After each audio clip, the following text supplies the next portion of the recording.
Hello বন্ধুরা, কেমন আছেন সবাই? আজ দেখাতে চলেছি কিভাবে ঝাপটা তৈরি করতে হয়। এটা প্রথম পর্ব।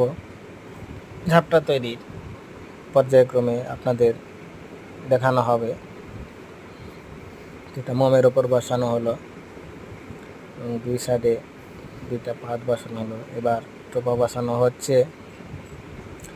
টোপা বসানো দুই দিকেই যেহেতু ঝাপটার দুই পার্ট হয়, তাই দুটাই একই রকম করে গোছাতে হয়। আগে একটি গুছিয়ে নিচ্ছি, কারণ মাপ অনুযায়ী পরেরটা বসানো হবে। এগুলো এখন তার ছোট ছোট করে ভাঁজ করে তৈরি করা হচ্ছে। নকশাগুলো বসা হয়ে গেল। এবার দুই ধারে বসানো হচ্ছে একই রকমভাবে।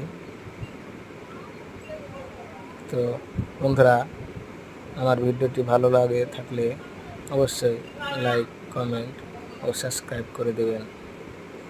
ধন্যবাদ বন্ধুরা। পরবর্তী ভিডিও জন্য অপেক্ষা করুন।